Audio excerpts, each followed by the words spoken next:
Hello everyone, here are the latest market news on July the 9th, 2019.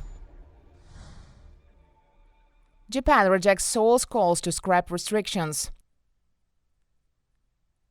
On Tuesday, Japan opposed calls from South Korea to scrap restrictions on high-tech exports to its Asian neighbor as a diplomatic row over forced wartime labor escalates between the two key U.S. allies. The dispute threatens to disrupt global supplies of South Korean memory chips and smartphones. Samsung Electronics and SK Hynix are among the key names likely to be affected.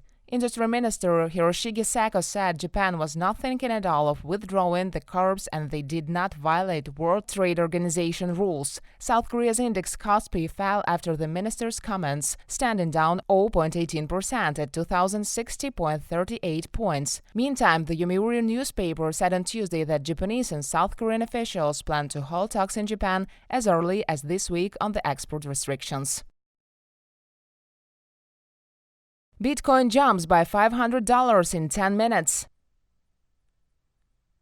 The price of Bitcoin is closing in on its 2019 high after shooting up by $500, 400 pounds in less than 10 minutes on Monday. Its price near $11,800 remains a long way off its all-time high of close to $20,000 that is reached in late 2017. But some analysts believe the record is in sight. The prominent volatile digital currency has been boosted in recent weeks by news that Facebook plans to launch its own cryptocurrency. Interest from the tech giant should push forward much-needed regulation in the space, which should add legitimacy to Bitcoin and the exchanges it is traded on. Some analysts predict that Bitcoin's current momentum will continue, at least in short term, with the 2017 record the next major milestone to pass.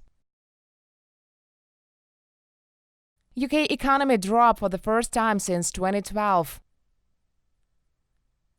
Bloomberg's latest survey of economists showed that the UK economy probably shrank for the first time since 2012 in the second quarter. During a dismal week of reports in the UK was seen that purchasing managers' indexes showing the dominant service industry slightly growing in June and both constructions and manufacturing sectors suffering outright slumps. Official data this week is a forecast by economists to show growth rebounding to 0.3% in May after a contraction of 0.4% in April. It means an expansion of 0.8% was needed in June just to return a flat result for the quarter as a whole, according to Bloomberg calculations. Meantime, the British Retail Consortium reported on Tuesday that retail sales fell 1.6% in June from a year earlier. That's worse than average change in the past 12 months.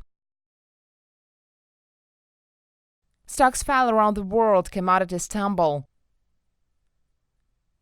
Asian stocks fell in muted trading Tuesday after their U.S. counterparts slipped overnight. Stocks declined in Japan, tumbled in South Korea, and saw slightly drops in Hong Kong and China. S&P 500 futures decreased after U.S. equities fell for a second day as investors took a cautious approach in a week full of central bank activity. European indexes were also lower. Oil retreated and gold slipped amid economic anxiety on the market. Hong Kong's dollar dipped as the city leader Carrie Lam said a bill that would allow extraditions to China for the first time was dead, owing to weeks of public pressure and mass protest in the Asian financial hub.